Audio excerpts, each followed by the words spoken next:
Are you ready for the most successful year of your life?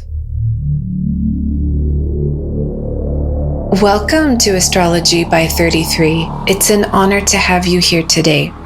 Let's dive into your 2026 Libra horoscope and break it down super simple. We'll go over your money, health, career, and love life, plus what you need to focus on to make this the best year ever. What opportunities will Libra have in 2026?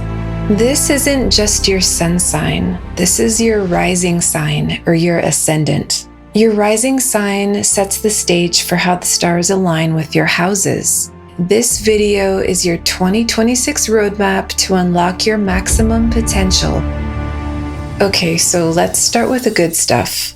Jupiter's the planet that gives the most blessings and everything good in life. It's your overall prosperity and success. Jupiter gets exalted from June 1st through October 31st, 2026. That means he's in his most righteous position where he's the strongest to give you maximum benefits. And this happens in your 10th house of career. So this is a wonderful thing for your career. Jupiter only goes into your career house every 12 years. So this is a big deal. If you've been struggling with work or having career problems, or you just haven't been able to find the career that's good for you, this is the time where all of that can turn around. Your work environment will get a huge burst of optimistic energy. Things should just start to go better and they're going to feel better at work. Jupiter is also the planet of success, so finally things will start working out here. Or if you've been thinking about getting a new career and you're not happy where you are, this energy can support success with whatever you choose. So basically, Jupiter's giving you a big boost of confidence and support during this time. Now let's move on to the other really good planet, Venus. She's the planet of love and money, and she's your ascendant lord. Venus transits into your 7th house on March 25 through April 18. The 7th house is your house of love, of romance, of business, of shopping, and show business. Now we know Venus is the planet of love itself, and when she's in the house of romance, well, you know.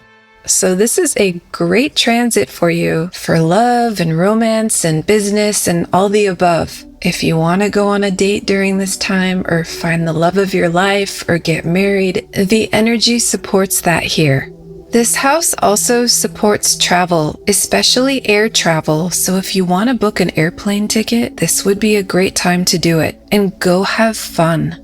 It could be a romantic trip. It could be for something like to go see a show, to experience great food or art. Don't forget that an important part of life is beauty and coming together with other people and loving each other and feeling good and being inspired by art and music. All of these things are supported during this time. Then Venus moves into your 9th house on May 13 and stays there through June 7. This is your house of higher education and learning, like university. It's also religion. She's here with her best friend Mercury, and Mercury is all about communication. Venus is also very well educated. So during this time, this supports you studying something, picking up a good book to learn something new. Mercury is reading. This house is also about wisdom and higher knowledge. So if you get a book, make sure it's not like a cheap thrill, something of substance, something you can apply in the real world and really get something out of it. Because it's the house of religion, it could be a spiritual book. So if you're interested in something like that, that totally works here. Like actually seeing what the Bible has to say, for example. 2 pages a day, first thing in the morning, works wonders. Then Venus transits into your 1st house towards the end of the year and stays there for 3 months. This is a really good placement for her. She's in her own sign of Libra, which is you, the sign of love, and she's with her best friend Mercury again. So this supports being really happy and healthy and finishing up 2026 with positive energy. This could even bring love and romance into your life. It's also a time for self-compassion, where you actually may learn to find love for yourself again. Libra gets a lot of attention for relationships, but when it's in your first house, it reminds us that self-love is not wrong. You know how they say love your neighbor as yourself? If you don't love yourself first or enough, how can you love another person? So by learning to love many parts of you, you'll be able to extend that to others. And these months of Venus in your ascendant also supports the potential energy of money. Venus is money and finance. And this energy comes into your ascendant, which is you. So that's the good stuff. Now, for those of you who are still here and brave and ready for some challenges from the stars, let's move on to the neutral planet, Mercury, and see what it has in store for you for 2026. Mercury takes on the energy of whoever it's around, so it can be bad or good, or somewhere in between. Mercury goes retrograde 3 times in 2026, so it's always good to check and make sure we're extra clear in our communication. It's better to over-communicate instead of not enough. We need to remember that most people don't read minds and they appreciate details. Even if it's obvious to us, it's not always to them. Communication is the backbone of our society. What we say makes a big difference, and how we say it. Most people can pick up on a snotty tone or even apathy, so we need to watch our words. And let's move on to Mars next. What is he doing for you in 2026? Mars goes into your 4th house from January 15 through February 21st. Your 4th house is about home, your mother, your vehicles, real estate, your garden, and your relatives. And Mars gets exalted in this house during this time. That means he's really strong.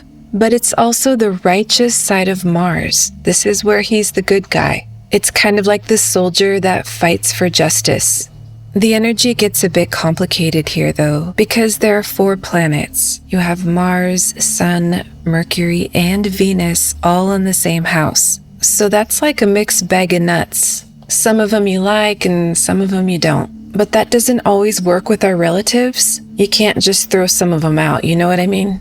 But you're definitely going to feel a lot of energy at home in the beginning of the year, so that's something to look out for. And just try to hold the peace because it's going to pass. But it's not bad, this can actually be good. Always use the planets to your favor. What could happen here is if you want to totally redo your house, this would support that. It strongly supports construction energy. Mars can take down a building if it's old and rotted, and you can build a new one with the sun there. The sun is construction and creation. And the sign of Capricorn itself, which is where all these planets are at, is the sign of building and doing and making something. So if you want to start a house construction project, this definitely supports that.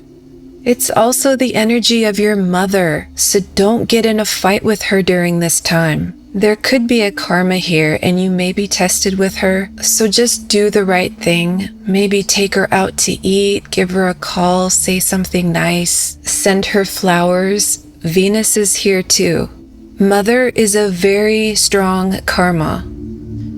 This is someone you've known many times in many past lives, and if you don't get along with her in this life, you're gonna have to deal with it in the next life. So even if you don't want to do something nice, it will serve you well to try to do what's right in your heart, and you know what that is.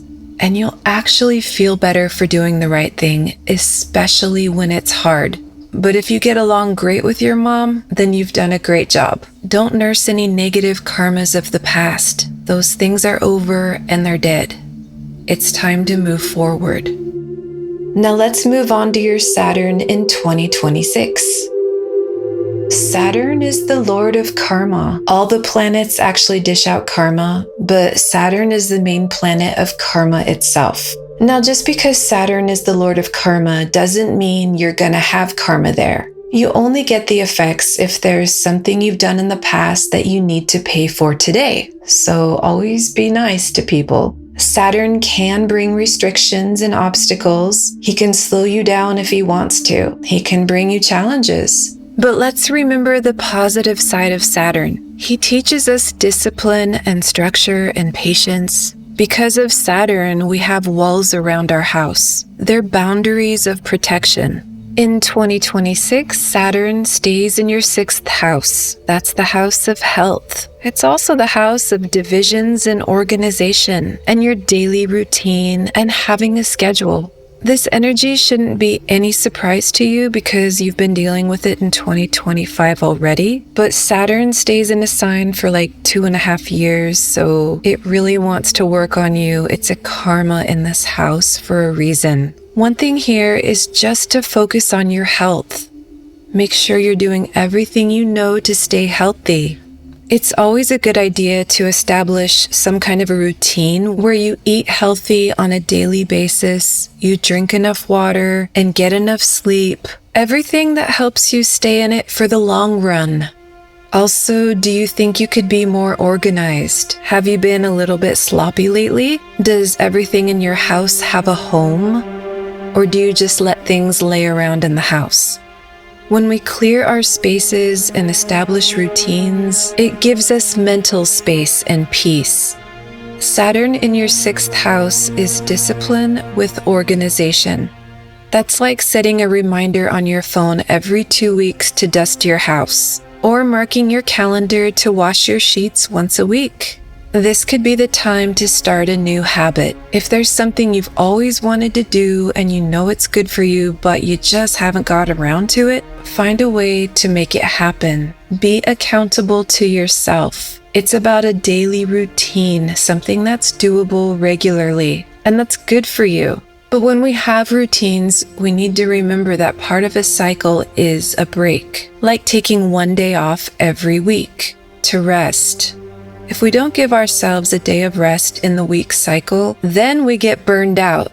When we rest and rejuvenate every so often as a discipline, we're recharged to do better and to even be stronger for the rest of the week. Saturn is about doing the same thing over and over again for a very, very long time. But it's so grounding, and you get great rewards for doing it in the end. Let us not become weary in doing good, for at the proper time we will reap a harvest if we don't give up. I just wanted to let you know that this video is based on the sidereal zodiac. I mostly use Vedic astrology principles for all of my astrology work. So if you follow Western astrology and you're a Libra, that means you're probably a Virgo in Vedic astrology. So you may want to check out the Virgo rising video to see if you resonate more with that energy. Thanks for subscribing and liking this video.